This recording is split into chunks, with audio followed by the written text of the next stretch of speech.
gitu. Jadi saya maju dulu nggak apa-apa. Kita akan belajar tentang tendensi sentral.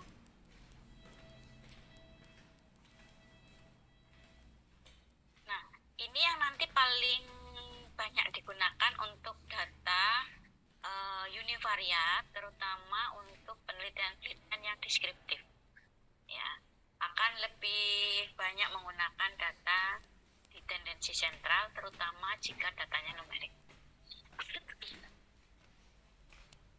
Jadi tendensi sentral itu merupakan sekumpulan data atau distribusi dari beberapa harga atau nilai yang kita anggap sebagai data dari wakil kelompok tersebut. Wakil kelompok data ya, di mana tendensi sentral itu ada mean, median, dan nilai modus.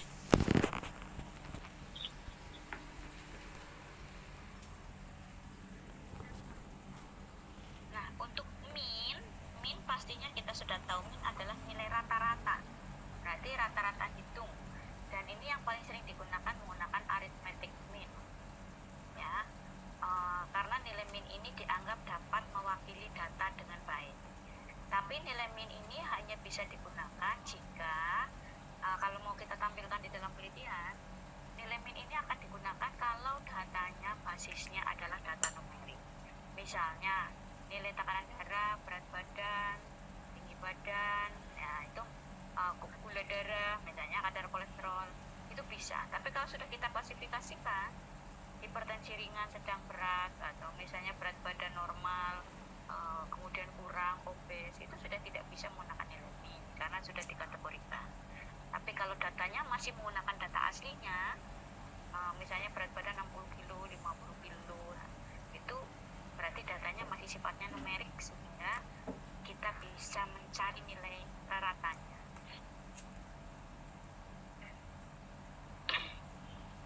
Nah, kalau kita rumuskan, X itu adalah data hasil hitung kita. Misalnya nilai kolesterol responden pertama, responden kedua, responden ketiga, sampai responden ke N. N itu ya tergantung data penelitian kita ada berapa. Kalau data penelitian kita darah 100, ya berarti sampai dengan responden 100. Responden kita 50, ya sampai dengan 50. Kemudian dibagi N. Nah, tadi respondennya adalah 50, berarti dibagi 50. Nilai pengamatan, jumlah nilai pengamatan dibagi jumlah responden itu adalah nilai rata atau nilai. Jadi kalau kita latihan dengan latihan ini, nilai responden pertama berat badannya 56, kedua 62, ketiga 62, keempat 48, kelima 68. Maka ini jumlahkan. Karena jumlah respondennya 5, berarti dibagi 5. Maka akan ketemu rata. Baik, Bu Siti Khotimah, berapa rata dari hasil ini?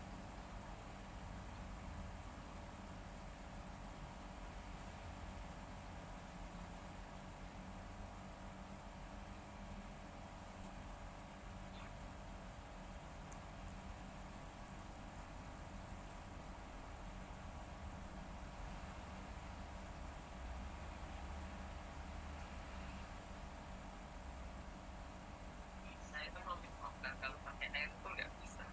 Dan kalau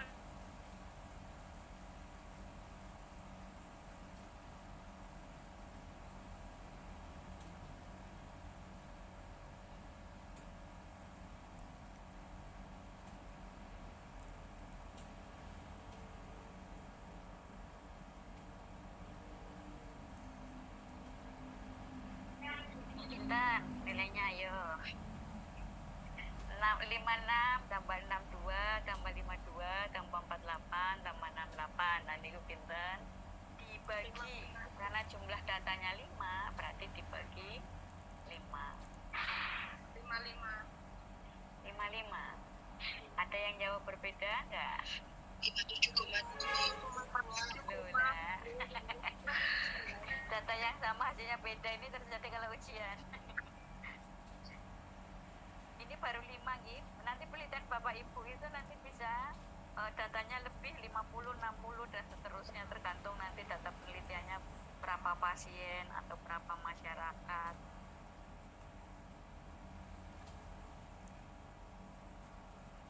Baik, hasilnya 57, ya. Betul nggak? 57,2 Bu. Ya, hasilnya 57,2. 57,2 itulah nilai min. Baik. Lanjut nih, berarti sudah pinter. Senang ngajarnya.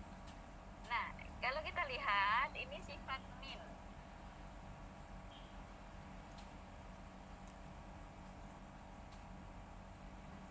Sifat min itu dapat mewakili dari keseluruhan nilai. Kemudian sangat dipengaruhi nilai ekstrim, baik ekstrim kecil maupun ekstrim besar. Contoh, berat badannya 55, 56, 52, 67 gitu. Tiba-tiba ada yang jelek 100 berat badannya. Maka pasti akan berpengaruh terhadap nilai minnya walaupun cuma 1 atau 2 orang. Kenapa? Karena 100 itu kan nanti terhitung sebagai penjumlah yang di atas. Sementara pembilangnya sebagai pembaginya tetap jumlahnya adalah segitu responden. Misalnya tadi 5 data ini. Nah, kalau dari data ini kan hampir ya selisihnya nggak banyak lah ya. Kalau tiba-tiba saya rubah ini yang 68 itu saya rubah 100, maka pasti jumlahnya beda. Ketika jumlahnya beda, tetap pembaginya orangnya sama, maka pasti nilai minnya beda. Nilai minnya jadi lebih banyak. Kalau ternyata ada ekstrim yang rendah, misal 56 ini saya ganti 38, pasti juga akan secara jumlah jadi berkurang. Karena jumlahnya berkurang, maka ketika dibagi dengan jumlah respondennya 5 atau sejumlah responden yang kita teliti, maka nilai minnya juga jadi rendah. Itu kenapa nilai min sifatnya itu dipengaruhi oleh nilai ekstrim, baik nilai rendah maupun nilai yang besar. Karena nanti jumlah di atasnya itu menjadi lebih besar atau lebih kecil tergantung dari nilai ekstrim data. Dan nilai min ini berasal dari seluruh nilai pengamatan. Artinya kenapa? Karena kita jumlahkan semua nilai responden, semua data responden, baru kita bagi, sehingga min itu sumbernya dari semua pengamatan. Tidak nilai terbesar terkecil saja atau nilai yang paling banyak muncul. Nah, yang kedua adalah nilai median. Nilai median itu nilai tengah. Ya, jadi nilai yang terletak pada observasi yang di tengah. Tapi syaratnya datanya kita susun dulu, diurutkan dari yang terkecil sampai yang terbesar, atau di array, diurutkan. Nah, di mana nilai median? Posisi median adalah n plus 1 bagi 2. Kalau jumlahnya 5, berarti 5 ditambah 1 bagi 2, 6 dibagi 2, 3. Berarti nilai median posisinya pada hitungan yang ketiga, pada urutan yang ketiga. Kalau misalnya nilainya genap, 10 ditambah 1 bagi 2, itu kan nilainya adalah 5,5 gitu ya. Karena 10 tambah 1 11 bagi 2 kan 5,5. Maka berarti nilai mediannya terletak di antara nilai 5 dan nilai 6. Itu nilai median. Karena dia 5,5 ya. Nah, kalau kita lihat latihan ini, baik, ini tadi saya bilang ya, nilainya terletak di antara kedua nilai. Kalau nilainya genap kan. Sifat median, karena ini kan hanya lihat dari urutan saja ya, ini posisinya ada di mana, maka dia tidak terpengaruh oleh nilai ekstrim.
catatan saya berarti di urutan keempat 56. Oke, 56 betul. Sekarang keduanya, aduh maaf. Yang keduanya. Nah, Bisa itu. dibuka lagi Bu, belum saya Ampun, udah dibuka. ya, sebentar. Bentar. Bentar nggak boleh. Mama bukain. Sebentar. Bukain. Bukain. Ada. Iya. Ini sudah aku.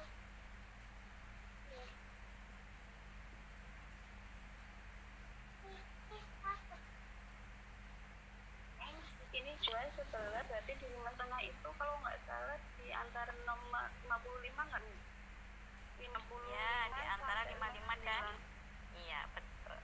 Nilai medianya ada di 55 dan 59. Ingat Gi, semuanya diurutkan terlebih dahulu.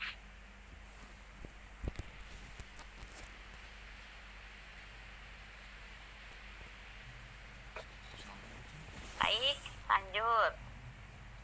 Atur nuwun Bu Eka. Iya Bu, sama-sama. Berikutnya adalah modus. Modus itu nilai yang paling banyak ditemui dalam sebuah pengamatan. Jadi kemungkinannya bisa tidak ada modus karena semua datanya beda. Bisa ditemui satu modus, artinya yang datanya banyak itu hanya satu. Bisa ketemu dua modus atau bimodal, atau lebih dari 3 sama dengan, artinya bisa 3 sampai lebih dari 3 modus atau nilai yang banyak. Itu yang kita sebut sebagai multimodal. Nah, coba dari data ini Bu Amai.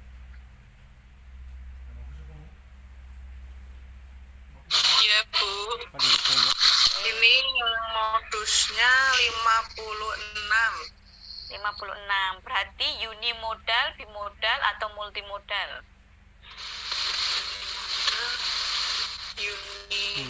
Unimodal. Unimodal. Yang kedua? Yang kedua 45. 5 ada yang sama itu jumlahnya. Berarti ada berapa modus? Ada 1, 2, Kesamaan Mas. ada 2. Kesamaan angka. Ada 2 modus. Nilainya berapa? Nilainya 45 Sama 50.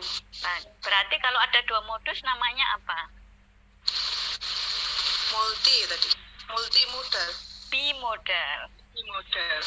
Ya, kalau multimodal itu kalau sudah 3, 4, 5. Nah, itu. Gitu. Baik, terima kasih Bu Amai. Terima kasih kembali Bu. 50 kalau Baik, selanjutnya adalah apa sih hubungannya 45 min, kira, median, dan modus? Kalau ketiganya distribusinya simetris atau nilainya sama besar, maka gambar diagramnya akan simetris, jadi distribusinya normal. Tapi kalau tidak simetris, distribusinya, sebaran datanya bisa menceng ke kiri atau ke kanan, tergantung lebih banyak yang kecil apa lebih banyak yang besar. Jika nilai minnya lebih besar dari nilai tengah atau nilai median dan modusnya, kecenderungannya mencengnya ke kanan karena ke arah yang besar. Tapi kalau nilai minnya kecil, maka lebih kecil dari nilai median, maka kecenderungannya bergeser ke arah yang kecil.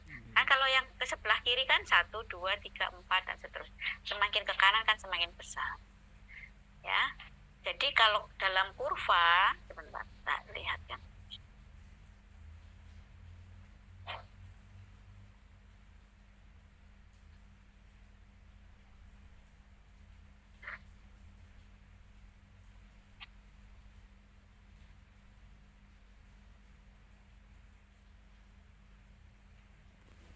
Ini kok nggak bisa saya tulis?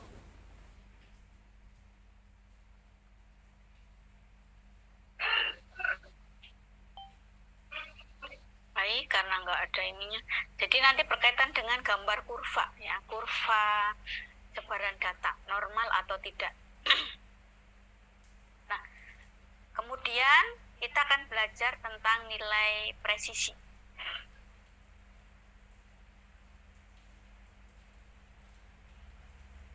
Nilai presisi, nilai posisi.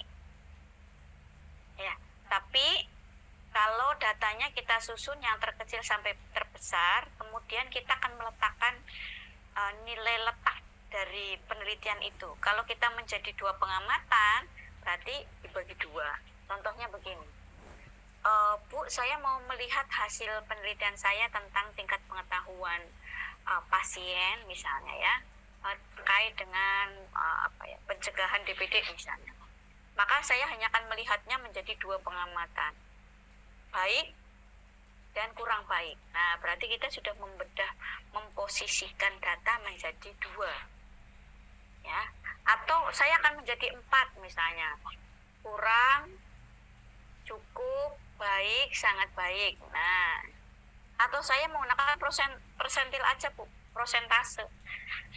80% laki-laki, 10%, misalnya 20% perempuan. Nah, berarti menggunakan prosentase pengamatan dalam bentuk persentil pengajiannya.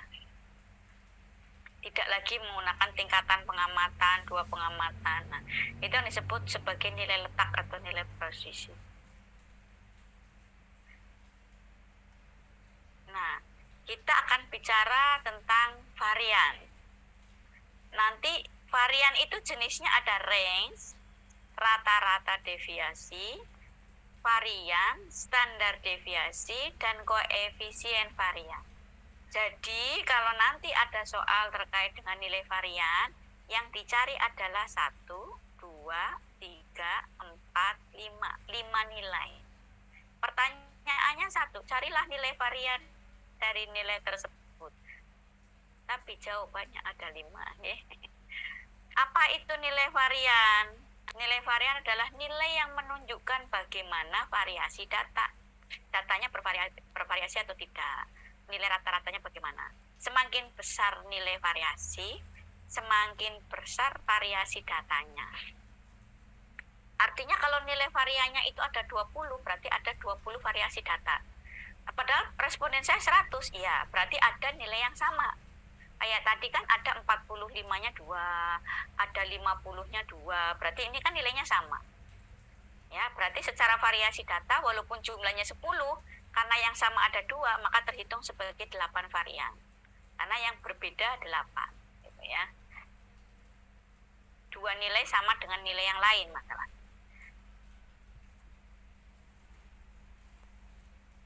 Nah, bagaimana kita mencari tahu range? Rank itu menunjukkan perbedaan nilai pengamatan dari yang paling besar dengan yang paling kecil. Maka kita urutkan dulu. Kalau misalnya nilainya ini, kita urutkan yang paling kecil berapa sih? Oh, 45. Yang paling besar berapa? 67. Maka nilai range itu kan berarti rentang, ya. Itu berapa? Ya 67 dikurangi 45. Maka range pada pengamatan berat badan ini adalah 22 kg. Berarti range ini adalah selisih antara data yang terbesar dengan data yang terkecil. Nah, ini ada data berikutnya. Pak Indarto, wonten?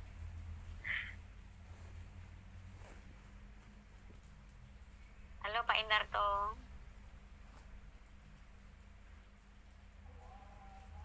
Bu. Nah, berapa nilai range dari nilai ini? Diurutkan dulu ya, atau dicari yang terkecil dan terbesar. Berapa nilainya?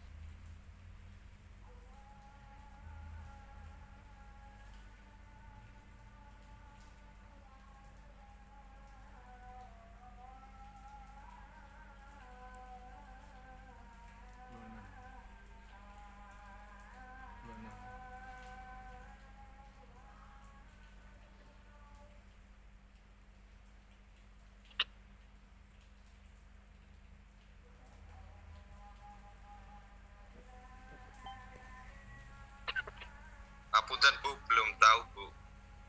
26 nolong Ibu. Nggih, 26. nilai terbesar angka ini adalah 73. Iya. Maka nilai terkecilnya berapa? Kalau kita lihat nilai terkecilnya 47. Berarti 73 dikurangi 47 sama dengan 26. Maka nilai range dari soal ini atau dari data ini adalah 26. Karena selisih dari nilai terbesar dikurangi nilai terkecil. Nah, berikutnya adalah rata-rata deviasi. Deviasi itu simpangan, ya, beda pengamatan. Min deviasi atau rata-rata deviasi adalah rata-rata dari seluruh perbedaan pengamatan dibagi banyaknya pengamatan. Rumus min deviasi itu adalah, ini kan bilangnya ya, rata-rata seluruh perbedaan pengamatan dibagi banyaknya pengamatan. Berarti nilai ke X dikurangi nilai min dibagi N. Nah, kalau kita lihat data begini, ya. Nah, ini yang nanti akan kita gunakan untuk nilai rata deviasi. Nilainya ini kan nanti dijumlahkan baru dibagi N, ya. Kita lihat selisihnya dulu. Pengamatan pertama, respondennya beratnya 45 kg. Tapi kan harus dikurangi min atau nilai rata. Maka kita harus cari nilai min dari sini. Ini jumlahnya 280 dibagi 1, 2, 3, 4, 5. Nilai minnya berapa?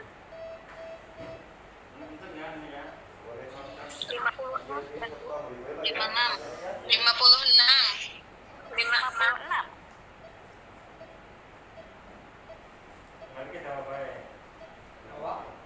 Ya. Berarti kita hitungnya begini. 56 dikurangi 45 ada berapa? 11. Kan ini yang lihat selisih. Bukan 45 dikurangi 56, ya sama saja. 45 dikurangi 56 ya min 11, tapi kita tidak tuliskan min. Karena yang dilihat adalah selisihnya, selisih data. Jadi tidak mengenal min atau tidak mengenal plus, tapi selisih datanya berapa antara pengamatan pertama ini dengan nilai minnya. Jadi karena nilai pengamatannya 45, nilai minnya 56, berarti 45 kurangi 56, hasilnya min 11. Oh, berarti selisih ratanya 11. Kemudian 51 ke 56, selisihnya 5. 58 ke 56 2. 61 ke 56 ada selisih data 5. 65 ke 56 ada selisih data 9. Ini dijumlahkan, kemudian dibagi jumlah pengamatan 1, 2, 3, 4, 5.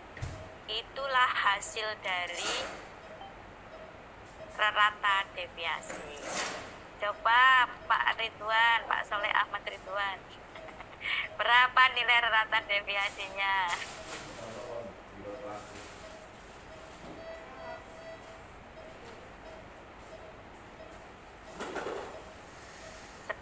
Ditambah 5 tambah 2 tambah 5 tambah 9 bagi 5 niku pinten?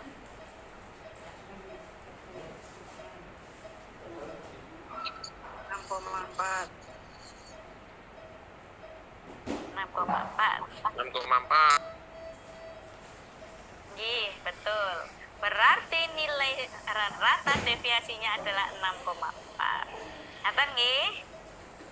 Niki paham nggih? Tidak mengenal min nggih, karena ini nilai selisih. Saya akan lanjut karena hitungan itu harus benar sampai ke belakang, ya. Nah, sekarang nilai varian. Nilai varian adalah rata-rata perbedaan antara min dengan masing-masing observasi.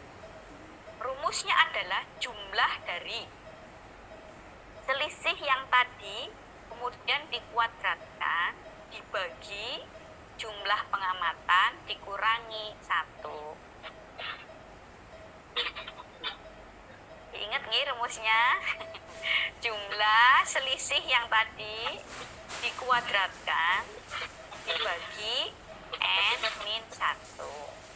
Nah, kalau kita lihat data yang ini yang tadi. Nah, baik. Ini kan dikuadratkan dulu, terus baru nanti kita jumlah. Ini kan dikuadratkan dulu, kemudian jumlah. 11 kuadrat, 1,5. 5 kuadrat, 25. 2 kuadrat, 4. 5 kuadrat, 25. 9 kuadrat, 81. Rumusnya adalah jumlah yang sudah dikuadratkan dibagi n-1. N-nya kan ada 1, 2, 3, 4, 5. Dikurangi 1 berarti 4. Berarti jumlah ini dibagi 4. Itu menghasilkan nilai varian. Pak Suryo, berapa nilainya? Pak Suryo ada?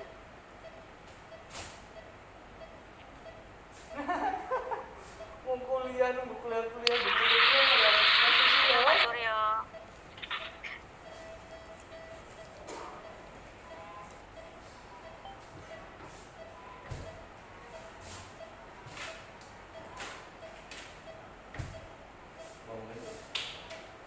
Nampak tuh. Pripun? Nampak nggih. 64. Dengan Nggih.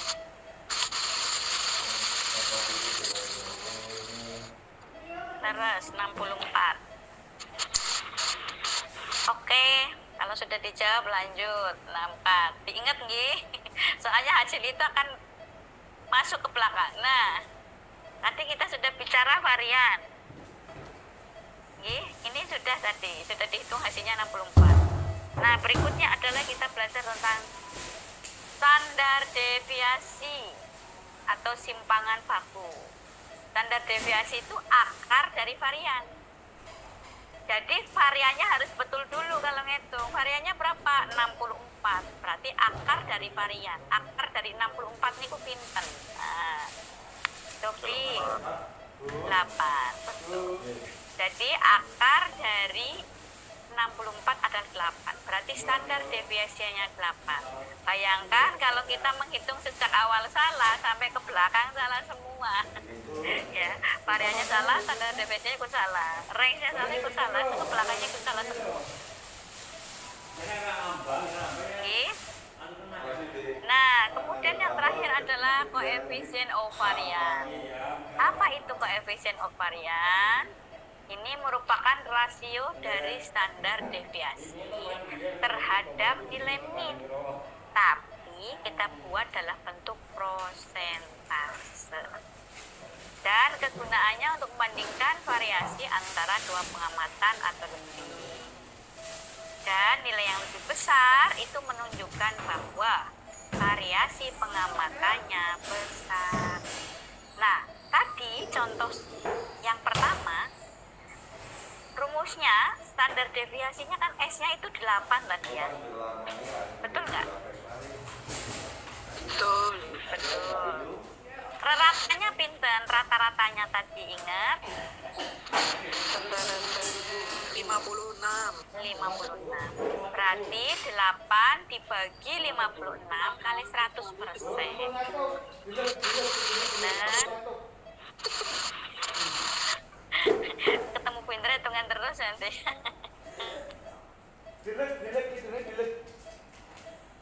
8 dibagi 56 kali 100%. Nah, itulah hasilnya.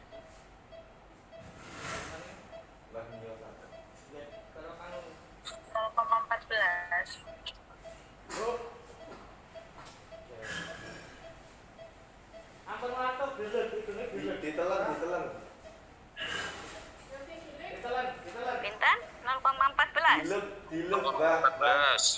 0,14 atau 14%. 14%. 14% ya. 14,28%. Itulah nilai koefisien ovarian. Jadi nanti kalau mengerjakan harus betul dari depan karena nanti sampai belakang salah semua nilai varian. Nah, ini soal latihan Bapak Ibu. Nanti dikumpulkan, dikerjakan. Oke. Kapan ngumpulkannya? Monggo kesepakatan. Ini contohnya kadar gula darah. Nanti kita harus mencari nilai min, median, modus, kemudian posisi ya, kemudian variasi. Variasi itu tadi ada 5 ya. Jadi ada total 8 data ya nanti bisa. Anggaplah responden saya cuma 15 gitu. Kemudian lihat gula darah pasien. Monggo dikerjakan, dikumpulkan. Ini sebentar sebenarnya. Materi dan soal ini sudah saya share di SIM Akademik. Nanti boleh di-download. Bapak Ibu ada yang ingin ditanyakan? Ini dikerjakannya ditulis tangan atau diketik, Ibu? Sebenarnya kalau diketik Ibu lebih mudah.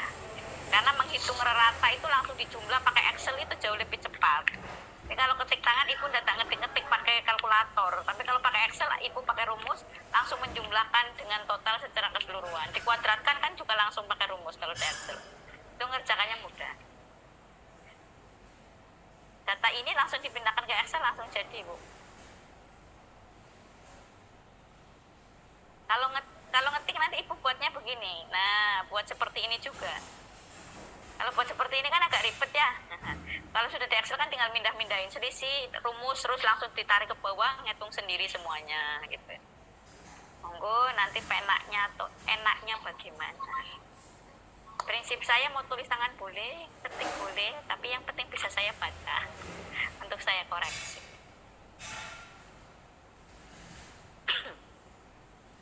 Kebetulan dengan Bu Indra lebih banyak hitungan nanti ya, rumus, sampel gitu ya. Jadi nanti akan banyak berhitung. Baik, apakah sudah jelas dari yang tadi sudah dijelaskan? Izin bertanya, Bu. Nggih, boleh, monggo.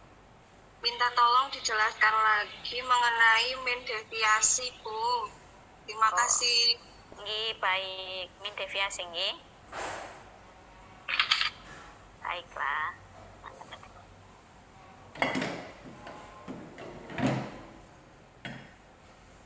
Min deviasi.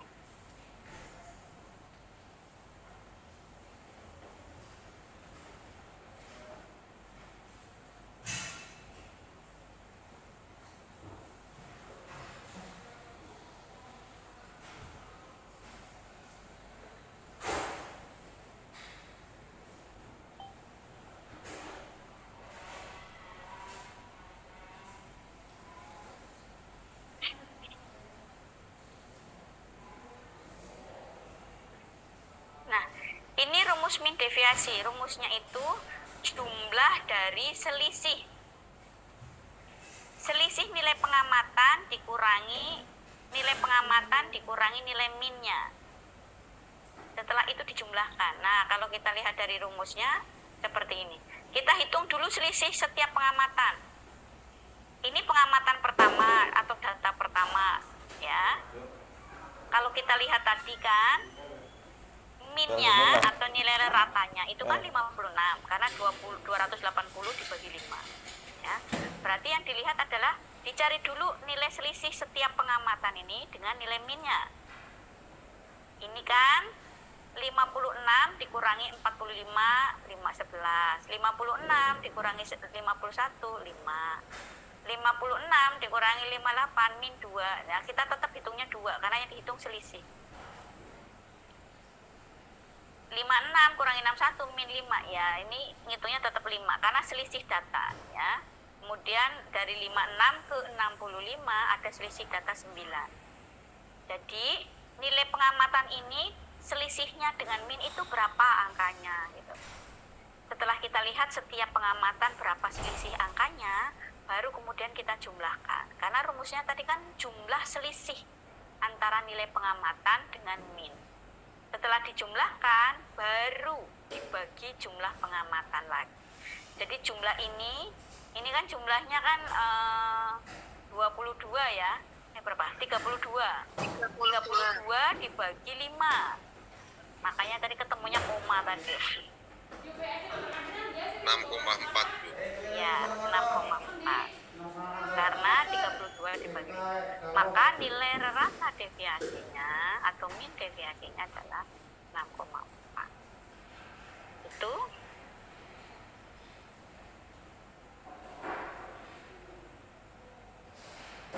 ada lagi.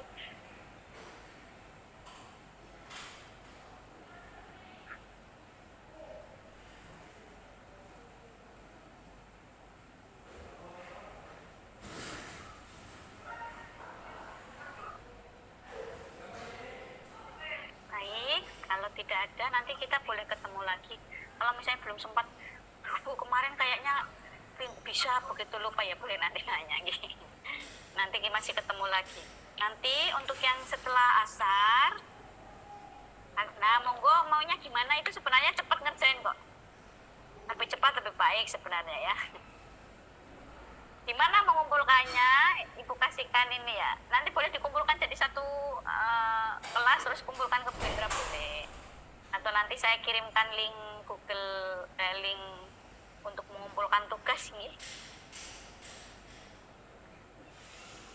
Nanti yang dengan Bu Indra habis asar kita ketemu untuk yang praktikum biostatistik pertemuan pertama dan kedua.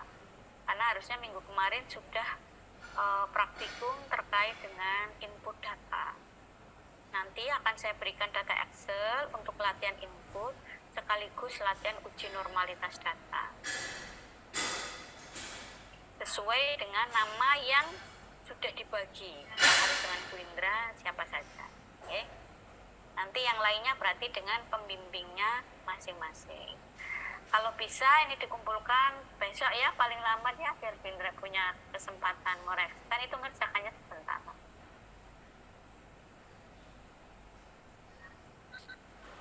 Maaf, yang di SIM belum ada materinya. Hah? Belum ada materi ya? Belum, Oh, Bu. baiklah. Ada kelas 2 ya, sebentar Bang. Bindra baru buat di satu kelas ya? Ya. Baik.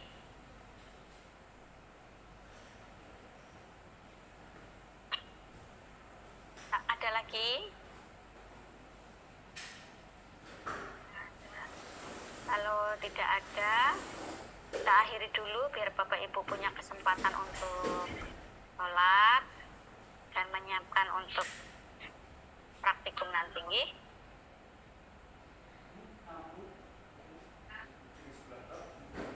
Baik, mudah-mudahan yang kita pelajari hari ini selama 50 menit ini bisa dipahami dengan baik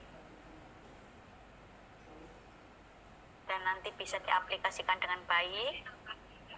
Kita cukupkan dulu pertemuan hari ini dengan doa kafaratul majlis. Bismillahirrahmanirrahim. Subhanakallahumma wa bihamdika asyhadu an la ilaha illa anta astaghfiruka wa atubu ilaik.